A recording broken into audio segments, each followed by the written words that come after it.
So hi Sarah, and thank you so much for coming to our Innovation Spotlight series. So I'm going to start with asking you to tell me the name of your project and the issue that it's tackling. The name of my project is the Bioregional Weaving Lab in South East Ireland.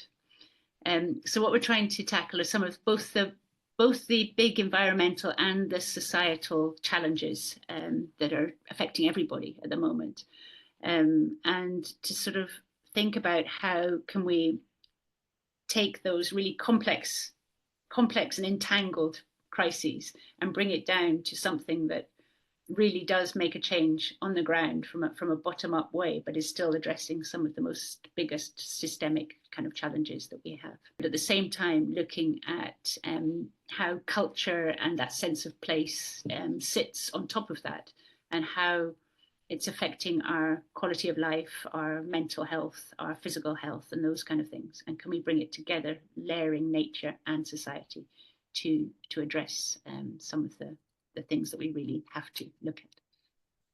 In what way is the Bioregional Weaving Lab innovative? What's it sets it apart from other initiatives that might say they're trying to do that similar?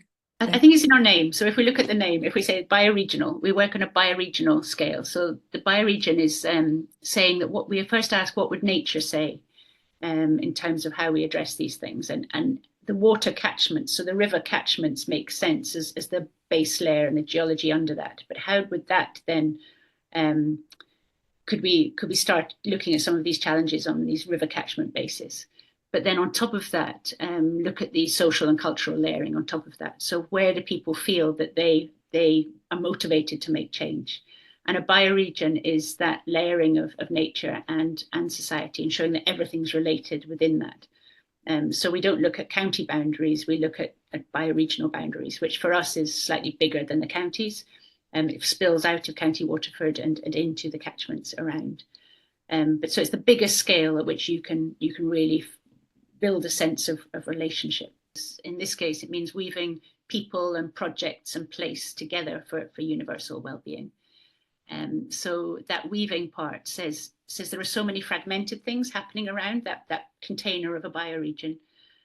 But where's the investment in making sure that they're relational to each other, and how can we bring them together to make a collective change? The lab part in our name is about looking for new innovations that should be supported and nurtured to take advantage of opportunities within that space. So whether they're to do with wool or to do with the geopark we have here, or new ways of looking at how we make change, whatever those new things might be, how can we support them through to take advantage of these opportunities?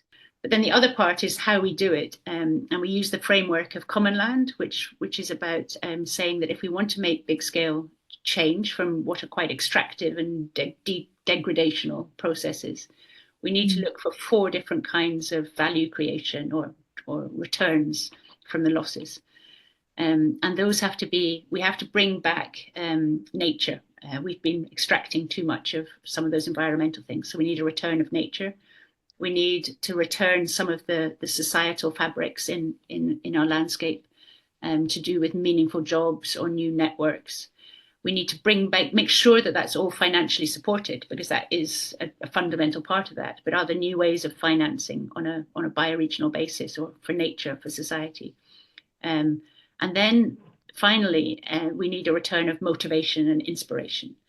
So how can we get people to feel that they are part of something that they want to make change within?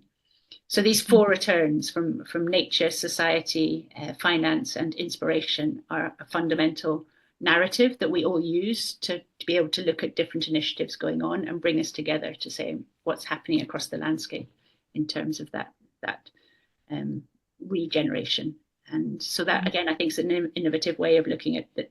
How do we invest in inspiration? How do we invest in these different parts?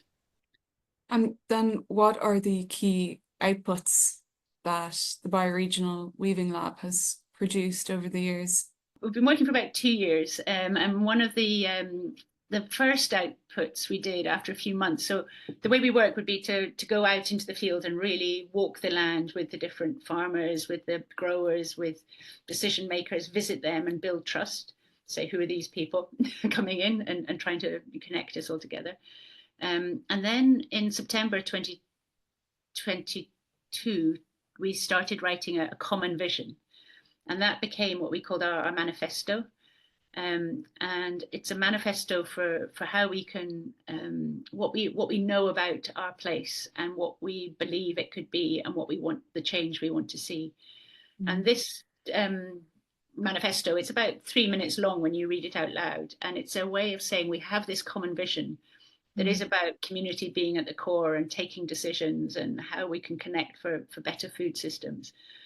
And having that common vision and co-created by the voices of the people of the bioregion, I think it's an output that's really powerful when you hear it. And how can we invest in people having that vision? It's a return of inspiration that really would motivate people to say, now let's go and try and deliver on how can we make food affordable? How can we make it seasonal? How can we work for connection to the rocks, to the human heart, from everything. So I think the manifesto is one of the outputs that I'd love to more people to know about, and how we can really co-create those kind of things. One other thing to mention is we've made a series of maps, and I think this zooming out and giving people a perspective of what's happening in the bioregion from a zoomed out perspective has been really powerful, showing that how much of that land is being driven by economic purposes, and how it's quite extractive and money is driving everything. And if we try and look on the same map, how little of our landscapes are dedicated to regenerating nature or to being in harmony with creating biodiversity at the same time as creating a financial future, how that looks on a map. And it's quite striking how remarkably little of our land is outside of this profit-driven, financially driven mindset and way of doing things.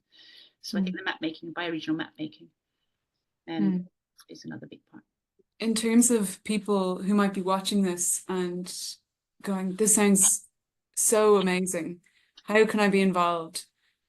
What would you advise these people? I would say if you're in the bioregion, especially, so down in the southeast, then how we work is we have what we call our portfolio of concepts. So our portfolio just means that we have a container really for all the different ideas and concepts. And each of those has a developing circle of people working on it. So if you feel like you want to get engaged, then get in touch and you can be part of the circle working on things like new kinds of farms, or on new markets in the uplands, or whatever it might be. You could become part of that circle. If anyone wants to get in touch with Sarah, you can reach out to us and we can weave you two together. Okay, thank you so much for participating. Thank you very much for having me.